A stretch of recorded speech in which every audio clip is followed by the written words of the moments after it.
On commence avec vous, Leïla Latrèche. Vous aviez déjà réalisé Généalogie des villes d'Algérie. Vous préparez Généalogie des villes du Maroc. Là, c'est donc la Tunisie. Qu'est-ce qui vous a donné envie de vous lancer dans cette aventure historique, géographique? Eh bien, en réalité, c'est parti de la généalogie des villes d'Algérie, qui est le tome 1. Quand j'ai travaillé sur ce livre-là, et en regardant les cartes, il vous apparaît évident que c'est un territoire, l'est de l'Algérie et la Tunisie, c'est un même territoire pendant l'Antiquité. D'accord. Et j'ai voulu continuer le voyage. Donc, pour moi, c'était incontournable, en fait, de faire la Tunisie après. Ouais. Alors là, on est donc en Tunisie, près de 150 villes tout de même. Comment est-ce que vous y êtes pris? Comment vous avez choisi ces villes?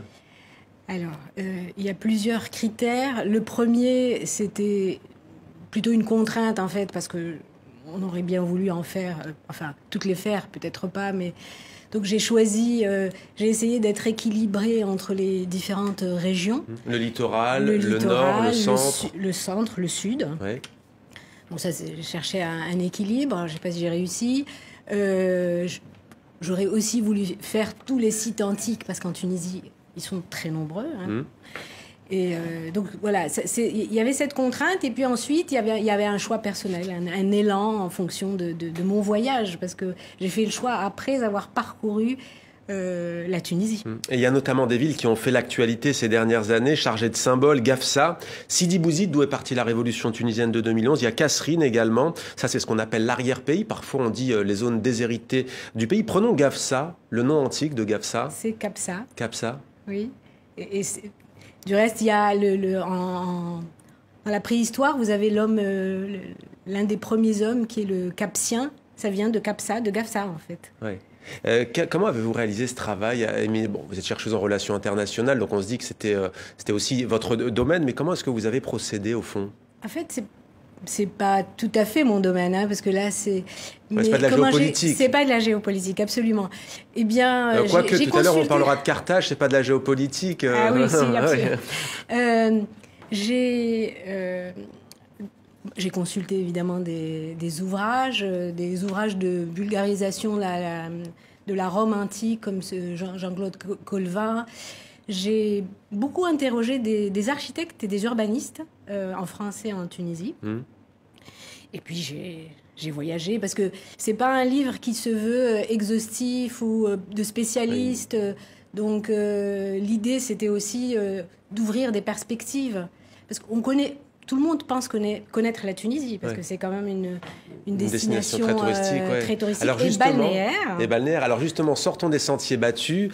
Quand on a votre livre en main, on se dit que c'est un véritable guide, effectivement, quand même historique. C'est quoi la spécificité de la Tunisie pour celles et ceux qui nous regardent? Quelles sont les époques qu'ils ont traversées?